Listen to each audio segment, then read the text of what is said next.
Welcome to Care Sandwich, the podcast where we dive into the success journeys of law firm owners across the country. I'm Margarita Everline, your host and the founder of Marketing Boss, a fractional chief marketing officer firm for law firms. On this show, we'll explore the challenges, strategies, and victories that have shaped law firms and how they wrap every interaction with care.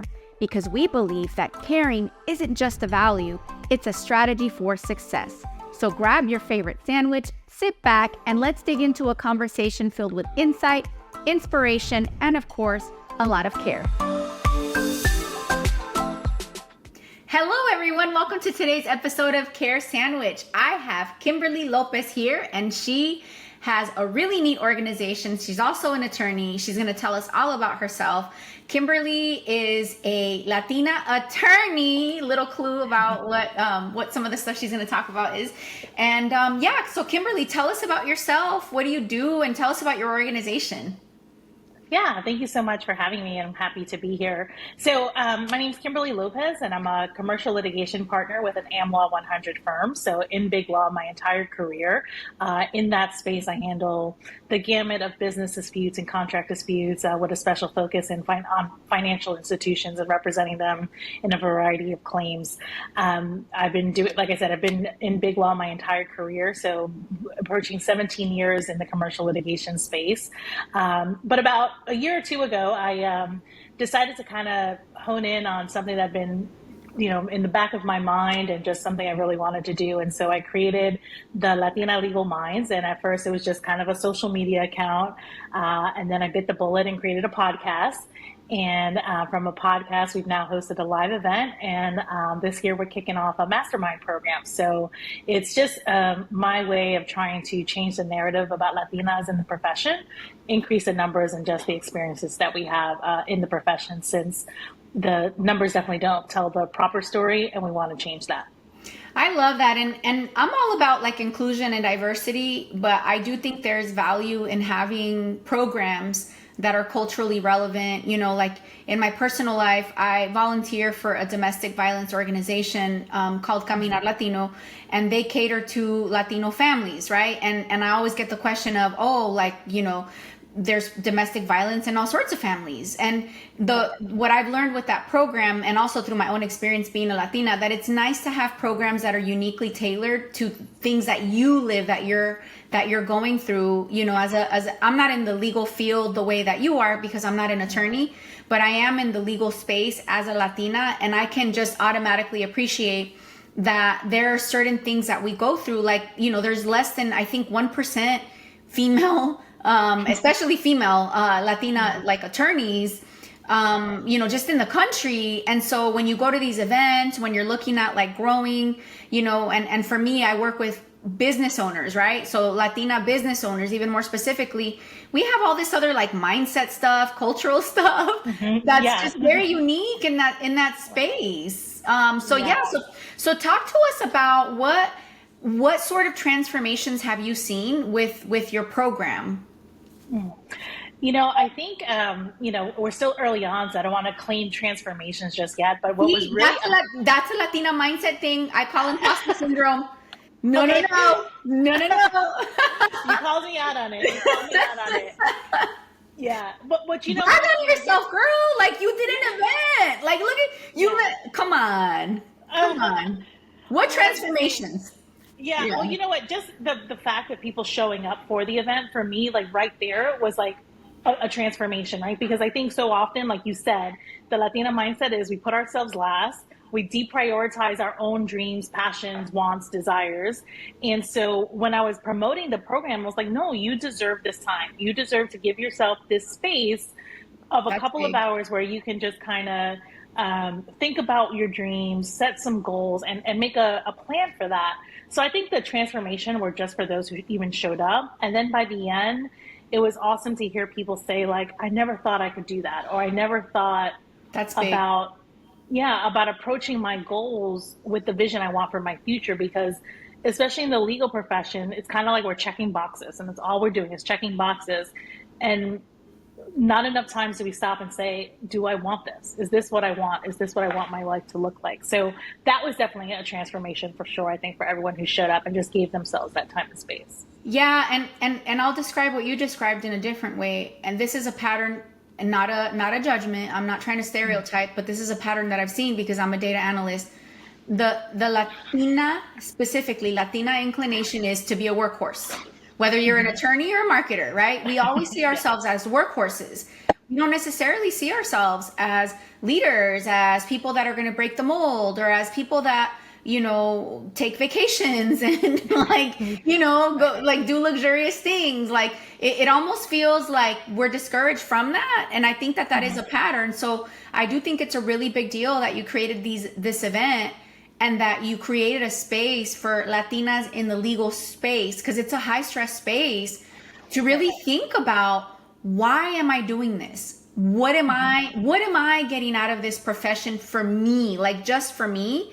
I think that's very powerful. How many people did you have at your event?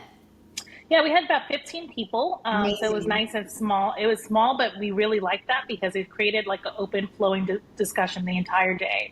And so we had different topics. We were talking about branding and, how to put your brand out there, how to promote for yourself, how to negotiate salary, the money talks that nobody teaches you about. So the whole day was an entire free flowing conversation, and everyone was really learning from each other's learned experiences. And then also kind of helping, especially those younger in their careers, kind of set forth like a path of what they wanted to achieve and how to get there. And I bet, because I'm not just here to highlight the negative tendencies, the positive tendencies that we have is we always create a sisterhood wherever we go, right? I bet you created this I bet they still stay in touch, right? Yeah. So everyone was right away like, we need everyone's contact information. Yeah. And, then they were like, oh, who is the person who did this type of work? And so from that, it was just learning, like, we need this continued space. So it kind of gave me the motivation to keep going with Latina Legal Minds, not only the podcast, but also creating this new, what I'm calling it the Vida Circle, because it's the sisterhood of like circle and just kind of sharing information and learning. So that's kind of the next step, to ensure that we're not having those conversations just one time a year, but that we have that platform and space to have that continue. So tell me more about that. So describe that for me. So is this what the Mastermind is?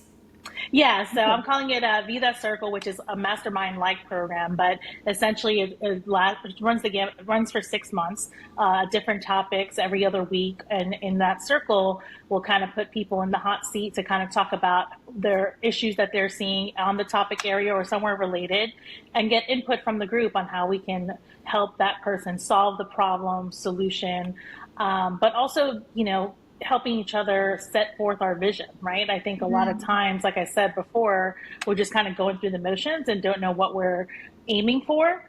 And so just setting that and helping each other set forth that vision and how to get there based on the learned experiences of the others in the circle. That's awesome. And I can expand on, like, for me personally, it's been so powerful to make a habit out of asking myself, even just, what do I want out of any given situation? Because again, like, my tendency, and I do think this is a cultural thing, is to just do the work and, to think about serving others. And it's like in my DNA, like, and even as a mom, like, I catch myself with those patterns. And it's probably not even just I think it's a female thing too. Cause like, I read a Mel Robbins book where she talked about how professional women tend to do a lot of invisible tasks. So like at the office, right? The women are the ones that somehow end up washing the dishes and bringing him cupcakes and planning the birthday parties. And we do all this extra work that's invisible. And it's just a given that we do it and we put it on our shoulders. And so again, it kind of feeds into that pattern of like, we really do need to be intentional. And I really applaud you for creating that space so that people can commit to themselves, to ask themselves these questions, to take that time to pause and really focus on themselves in that way. Not to be cliche, but really put our own oxygen masks on first, right? That's part of that. Yeah. And also too, like, having like a mirror, right? Because kind of how, like, in the beginning you called me out, like, no, that's imposter syndrome. So it's so much easier sometimes to see it for someone else, right? And so to have that circle or that group who can say time out, like, no, you're not bringing in the cupcakes again, right? Or they're forcing you into these, non-compensated work tasks. So just having that ability to kind of bounce ideas off of people, and having that mirror where people can stop you and say, wait a second, like, what's the purpose of this? Is this really aligned with where you want to be? Yeah, and at the end of the day, I think the magical thing for me that I've experienced is, as I've worked on these things for myself, I find that I become a greater asset. So it's like when I stop worrying about serving so much and I worry more about me, I end up serving better. Like, so it kind of works Absolutely. out. Like, Yeah, um, no, absolutely. I mean, the same thing, like, people think, oh, if I just put my head down and do my work for my client, I'll be a good lawyer.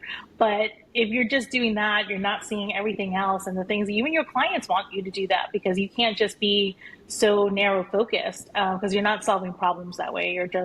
You're only solving the problem they asked you to, but you're not helping them spot the other problems that they need solved. Hey there, I hope you're enjoying the conversation and your sandwich as much as we are. I want to take a moment to share a few words about our sponsor, Marketing Boss. If you're a law firm owner looking to supercharge your growth, our team at Marketing Boss is here to help. We've got over a decade of experience and a proven track record, and we specialize in growing law firms like yours with data-driven marketing leadership.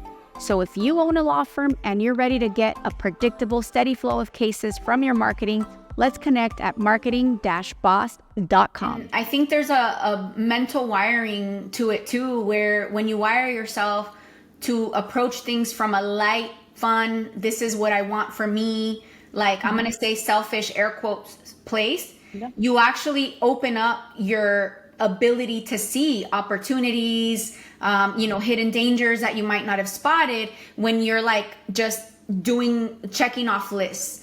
Right. I know in the marketing space, that's for me, that's been a must. I can't afford not to be in that creative, positive space. Like in marketing, if I just focus on helping my client get out a campaign, but I don't really take the time to bring that like fun, creative energy that is focused on me and my own personal goal of like being the best and having fun with it and doing things that are different. Those are my personal goals that I know I can bring into my work. I see just a different result, and I see different like type of creativity like get born out of that when I have that approach. Absolutely. And I know it's the same in the legal space. I've hired attorneys myself, for some legal stuff, like a divorce attorney who I adore, business litigation attorneys, and the divorce attorney, like I connected with her so much because you could tell she was really bringing her like heart into it, her passion into it, from a place of, I had these like for her, she had these experiences and she wanted them to mean something. So that was like her selfish goal, that selfish again, right? Her goal, she brought into the space, and it made her a much better attorney for me. So, that's a scenario that I can think of. Can you think of, and if it's you, a transformation as far as just even lifestyle or career that like you would love to share to maybe encourage other Latinas that might be listening to this, or people that work with Latinas in the legal space, of like, okay, this is possible. What's possible? I mean, anything's possible. I mean, that's just, you just have to really define what it is you want. And I think, transformation is, thinking back my own career, the one thing I always tell people is don't be afraid to advocate for yourself, right? And so when you get that, when you build that muscle of self-advocacy, I think it really goes a long way, particularly in the legal profession. Like I said before, so many of us come in thinking, if I just put my head down and do the work, I'll get rewarded and I'll continue progressing. But that's so far from the truth. Like, you really just need to advocate for yourself, for opportunities, and look at everything as an opportunity. I'm currently listening to the book, The Anxious Generation, and it's talking about just the change in childhoods with, smartphones and screens. But what was really interesting to me, was talking about, as children, we're constantly in discover mode, right? We're not fearful. We want to try new things because we see everything as an opportunity. As an adult, we often change to the opposite of that, in that everything presents a potential danger, or that we're not we don't have the tools to approach that situation. So it's just kind of always being in that discovery phase. I mean, I think the book helped me put words behind it, but I always just try to approach things like get curious about things, because that's where you're going to find the opportunities, and that's where you're going to really discover what it is you want. How has your career changed since, or your professional life changed since you started doing this inner work, this intentional work? Yeah, well, number one, I'm more content with my work because I tend to attract things that I want to be working on. I speak up when I want to work with particular people. For my clients, I've been able to develop my own clients that, I can kind of share my thoughts with. So it's brought a lot of fulfillment into my legal work. And then also too, it just changes the lens of, I'm happy with my legal work as being a part of my life, and not that my life and my job are two separate things. Because so often we think we can separate the two, but that's impossible. And I think doing this work of, being okay to be authentic, and then also just being truthful with myself has really helped bring them together, and I no longer feel like I'm kind of, working both two different lives. Like you're split. No, I love that. I had a funny thing happen the other day in my dating life. A guy that I went out on a date with said, "Oh my gosh, I'm so sorry that you're always working." And I'm like, "I'm not. I love my job. Like, it's work for me." Like, so I can relate to what you just said, because I think for most people, it's like this heavy thing that you like. It's like you, where you are is you, and you're happy. And then you have to go do this work thing. And I'm like, that's not my reality. Like, it really isn't. And I think, this work that you've done, and the fact that you've pointed out that that's where it got you, that's amazing. It's beautiful. And that's great. Like, it really is life changing. I don't think that, separating work from personal is like, a bad thing per se, because you want to take a vacation or whatever. But what I'm getting at is, it doesn't have to be these two heavy separate things, or this like separation from the real you. And I think, you hit the nail on the head. A lot of it has to do with just what is your attitude toward your work, but it begins with, what do you want for yourself? And then how does your work fit in? That's where it's a natural consequence. It becomes seamless. Yeah. No, and we can't get those things that we want, such as a vacation, right? And disconnecting, without kind of melding the two together. And to your point, I'm not saying that you have to work on vacation, quite the opposite. Because I think once you do that work, you're able to speak up and say, okay, I'm taking a week-long vacation and I am not available, right? And then you put the work in to make sure that it's okay for you to do that. But I think so often we think that if we're not available 24/7, if we're not responding all the time, that we're not going to advance. And that mindset puts a lot of burden on us. And unfortunately, it's not one that can be, that burden can't be maintained for the long term. And it's not productive, honestly. And, and it's so funny that we're talking about this, because literally today is Friday. And I have been working like crazy all week because I'm going on vacation for a week. Right? Yeah. And I already know that I'm going to be at the beach, and I'm going to get some idea for one of my clients, and I'm going to write it down, and I'm going to call my team and all that. But I already am expecting that from a place of, because this is fun for me. Right. But it's not from a place of, oh my God, I can't unplug. Oh my God, I can't spend time with my kids. So I love this. Kimberly, I could talk to you forever, but if I am a Latina attorney and I'm listening to this episode and I want to get involved, I want to learn more about your mastermind, like what are the next steps? How do I plug in? How do I get involved in your community?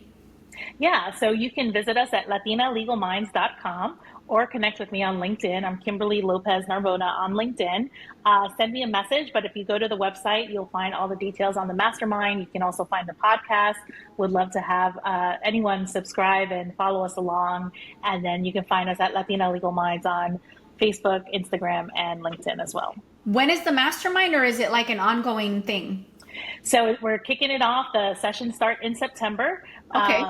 So you're able to secure your seat starting next week to the general public. Right now, my Power Summit attendees get first dibs on the spot. So it's limited to 10 spots. And so those will be available starting next week, which July 21st. That's exciting. I'm definitely going to check it out. I hope non-attorneys are welcome. That'd be super fun. Yeah. This is amazing. And now, Kimberly, I have to ask you a question that I ask every single guest because it is, the Care Sandwich podcast. What is your favorite sandwich? Tell us about your favorite sandwich. I ask so many. This is a tough question. I grew up in Brooklyn, New York, and so sandwiches were like a part of my life. But I think right now, probably like I love a good like Italian sandwich. So just like well crafted, good mozzarella, and I think that would be my favorite right now. Oh, that's fun. Yeah, I forgot that you were in New York. And it's funny because like I also like all sorts of sandwiches. And it's like a little nostalgic for me because for me, it was like the struggle meal. Like there was never anything to eat. So it's like, oh, put some vegetables and now you have a meal. Like in the middle of 2 pieces of bread and you got a meal. Slap some cheese on it. Well, I went to Catholic school K through 8th and we had to bring a bagged lunch. There was no cafeteria options. And so everything was a sandwich. And so you'd be like a fancy kid or like really privileged if your mom was buying the sandwich at like the deli one day. And that was like a special treat because it'd be like on a Kaiser roll versus like sliced bread. So yeah, it was kind of like you really had to show your creativity through a sandwich. Yeah, that's fun. Well, cool. Well, Kimberly, is there anything else that you'd like to share for our audience, attorneys, people in the legal space about how can we support based on, what you've learned and the work that you're doing? How can we support Latinas in the legal space? I would just say be a voice, and your success really paves the way for so many. And so even every little thing you do, you don't have to create these monstrous projects or be Sonia Sotomayor on the Supreme Court. Of course, that's such a role model. But every little thing that you do and you persevere in really creates the path for others. So speak up about your experiences because it really can shed light for others and pave the way for others. And pat yourself on the back. Hype yourself up, Kimberly, and the rest of you all listening. We got to get into the habit, ladies. Awesome. Yes, we do. Awesome. Well, thank you all for tuning into this episode. We'll see you on the next episode of Care Sandwich. Thank you for joining us on this episode of Care Sandwich. Remember, the way we care for our clients, our teams, and ourselves can make all the difference in our success. Until next time, keep caring, keep growing, and I'll see you on the next episode of Care Sandwich.